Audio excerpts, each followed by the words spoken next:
And Kelly tags out to his brother. Good takedown and an arm bar by the other Kelly twin on Steve Pardee. Referee asked him if he wants to give it up. I don't think that quickly. Steve Pardee, former Rookie of the Year.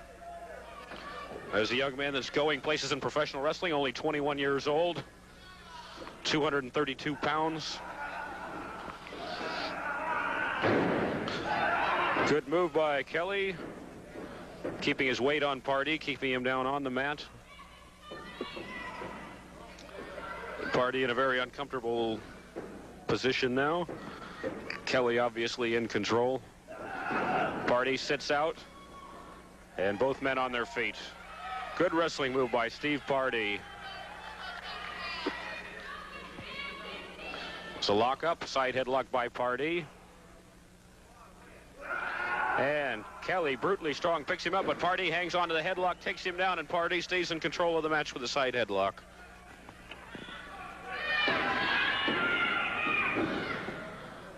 I have beside me Ron Starr, former Western States heavyweight wrestling champion. Well, Ron, what do you think of this? Steve Pardee and Tony D'Amato up against the Kelly twins. Well, you know, you've got four tough competitors in there. These Kelly twins, they're nobody to misjudge. They've been in professional wrestling now for about 15 years. They're identical twins. That makes it twice as hard to wrestle them. You never know which one's going to be in the ring with you. They're both very, very capable wrestlers. They were great amateur wrestlers in New York. You can see a lot of it in their moves in the ring. They do a lot of basic takedowns and ride positions. They know how to control a man, but that don't mean they won't get down and start kicking and punching when they have to. They are the Western States Tag Team Champions. Makes them twice as tough, like I said. So you just have to stay on them move for move, Doug. Well, as you said, they are basically very well-accomplished wrestlers. You notice they're very brute-like in their tactics. They'll take a man down with a very good basic wrestling move, but then just rip and tear at him. This is true, you know. This is one of the tactics they use. They like to take a man down, put all the weight on him, put the elbows in his face, anything they can do to try to wear the man down, to make it a little more painful than it has to be. That's what takes the wind out of you when you're in there and you're tired as it is, and you got to put up with a man's elbows in your face or his point of his elbow in the middle of your back or something. Well, you just can't concentrate on wrestling the way you need to. They're very, very rough individuals. They're both around 240, 250 pounds apiece. They're heavy men, and they are good wrestlers. Well, as we mentioned earlier, they'll do anything, and they have the skill, the basic wrestling skill that they don't really need to pull any of the dirty things. Now, here earlier, one of the Kellys, whichever one it is in that ring, is pulling the trunks of Steve Pardee. The referee from his position wasn't able to see it. He almost got a pin. He had a 2 count on Pardee. Pardee, though, nonetheless, is hung on to that side headlock. Kelly throws him in the ropes, comes off with a tackle, puts Kelly on the mat. Pardee jumps over him.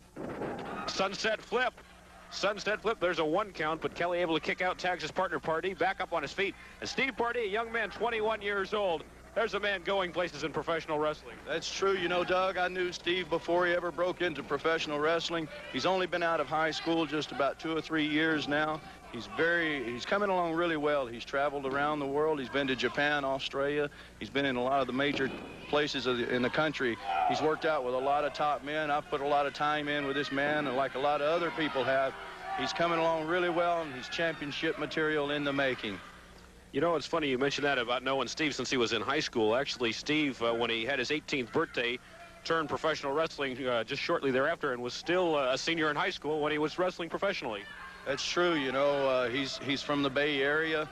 He went to school there. He was born, raised, grew up right there. So, you know, he has a lot of people there. And like you said, his senior year, you've got to give it to a man, a boy, whatever you want to call him, that's only 18 years old and can come in the ring and do things like he's doing to the 2 Kellys in there. You're talking about 2 men that have been into professional wrestling 15 years together. They know every little move each one's going to do. They know without even saying a word what the other guy's going to do. And here you've got a kid that's 21 years old, and he's been in there holding his own with them all night long. He's tagged his partner, Tony D'Amato. He's in there now. Let's see what he can do with him. Well, D'Amato, another young man, a little bit older than Steve Pardee, perhaps, and he goes for that headlock, too. Kelly was able to turn it into a top wrist lock and now reverse it and take D'Amato down and holds an arm bar. Oh, high backdrop. Great backdrop. Great backdrop. And immediately covers him, trying to win that match. That's the sign of a good wrestler. Stays on him. And arm whipping him again into the ropes. Steve Pardee, only 21 years old, and really giving a good account of himself. Goes for a cover again. Unfortunately, he's too close to the corner of the Kellys. Well, this is what you got to be very careful of. Never get too close to their corner. Whatever he is, he's keeping it up, though. That's a very smart wrestler. He keeps it going. Oh, another smashing elbow right there. Very good. Well, tremendous athlete, Steve Pardee. Take one look at him. There's no question he's in shape, and I think the Kellys maybe starting to feel now they bit off a little more than they can chew. Pardee tags out to Tony D'Amato, and boy, both men fighting it out now, and Kelly seems to have gained the advantage there. And again, illegally, one of the Kellys throwing D'Amato into his brother and kicking him. Now is a good body slam. Oh, backbreaker across the knee by Kelly on Tony D'Amato. It looks like a finishing hold right there. Once you get that backbreaker put on you, Doug, it's a very punishing hold. Well, there's no question. Once your back's out, you're finished. Oh, that's for sure. It looks like this could be it right now. There's an atomic drop and a cover. With 3 count, it's all over. Be a superstar, and he is going about it on a mighty rocky road. We got 1, 2, 3. We got at least 3 segments of time here. I don't think it's going to take a long time for Curtis Thompson to take out Mike Rex. Of course, that's what we said about. We've said that before. There have been upsets. We thought that the World Series was going to go 7 games, and Oakland fell in 4. And my Cincinnati Reds were the winners there. Have to throw that in there. Have to throw that in there. Well, they're my Cincinnati Reds, too, now that they won in 4 straight. There you go. But I tell you, I'm looking forward to that main event. The Tennessee stud, Robert Fuller. You might not agree with his methods, but he gets the job done. A former South Atlantic heavyweight champion. Holy mackerel. I thought he was over top of us. Whoa, Curtis, get back in the ring, buddy. And you know, of course, if there's any one single member of the Joneses Rangers that would be capable of taking down the Tennessee stud, that would be capable, of course they all are, but capable of administering punishment, it certainly is Mr. Wrestling Vince Torelli. Vince Torelli, of course, runner-up in the 1988 Olympics in the wrestling at the 220 weight class. He lost to the man who won the gold medal in the 220. Of course, the Americans won it there. Speaking of winning, this match is over right here. Curtis Thompson, there it is, ladies and gentlemen, the special... Trying to gain her balance, taking a long time. Asamandi isn't home. Where'd she go?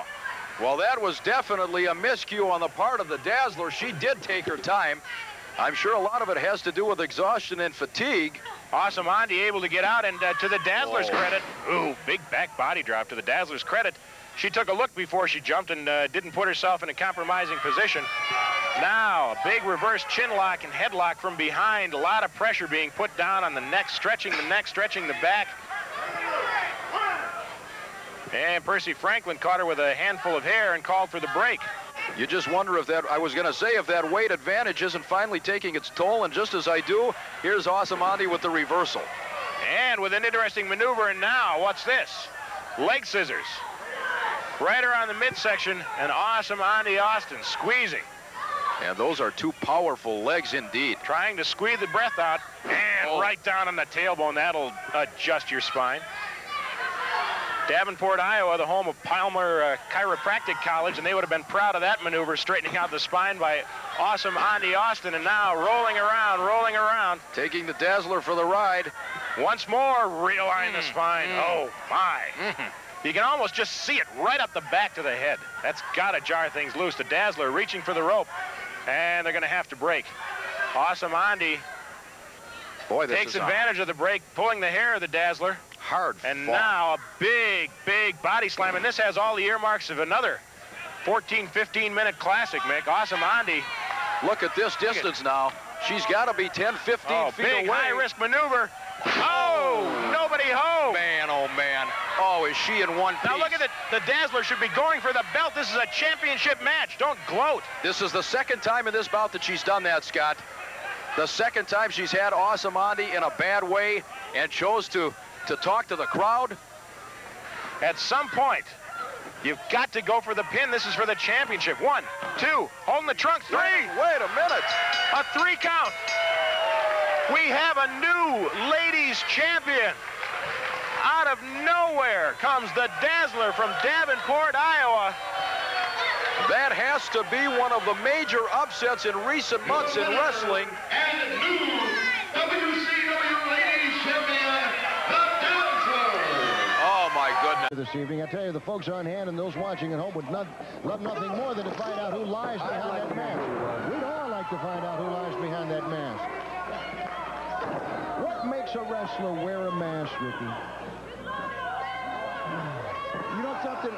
Nice suplex from War Eagle. They can be used as a distraction. Every time that you're out there in the ring wrestling against that guy, you're wondering who you're wrestling. Side suplex, hooking the leg, 1, 2, and powering out is the Viper.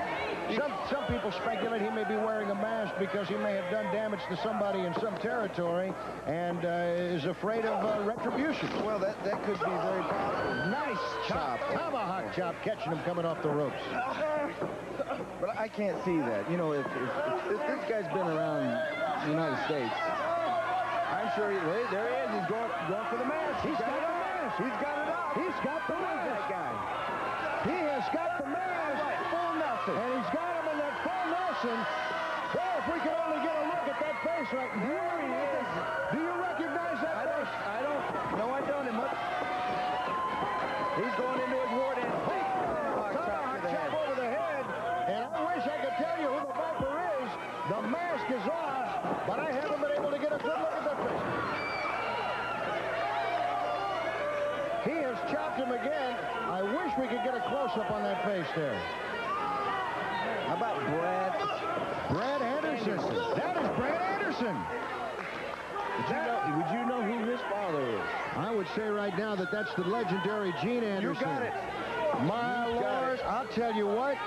We knew that this kid had some wrestling in his background. Who was Gene Anderson? Part of the Wrecking Crew. Part of the Wrecking Crew. The famous Anderson wrestling fan. That is him. That is Brad Anderson. There is no mistake about it. There is no mistake about it.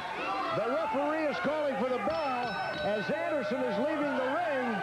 He wanted no more of War Eagle, and the referee Byron Richard he has awarded this match to Chief War Eagle. You know something? It looks as though that the Indian did get his scalp this evening. Well, he certainly did. Chris War Eagle is the winner of this match because... To the area, I plan on showing you a lot more stuff. I'm so excited to be here. These fans really make me feel welcome here. They make me feel like I'm at home here. I really appreciate that from them. I tell you, they love you. You were just mobbed. You couldn't even get out of the ring for all the kids. And the youngsters, I tell you, they really seem to love you. Yeah, I know, and it's a great feeling because I'm new to the area, and it's great to have them there to welcome me. And I'm here for a reason. I'm going to go through the opponents one after one until I get up to that title shot of Helmet. If Helmet Hessler's still hanging on to it when I get up there, and that should be really soon. I can't wait. Well, I tell you, I think it may be soon also. The way you get into the ring and the things that you do in the ring, it's tremendous. Where does all that athletic ability come from? Well, I've got a background of kickboxing before I ever got into wrestling, so I like to combine both of them, you know, because that's what I feel like that gives me an edge over my opponents, and I'm going to use that edge because I want to get up there. And like I said, Helmet, Rob Van Dam's the name that you're going to want to remember because he's going to be hearing that real soon across the ring. And I tell you, we look forward to seeing you in many, many more matches like that, and I know the fans do everywhere. Good luck to you and congratulations. Thank you very much. Rob Van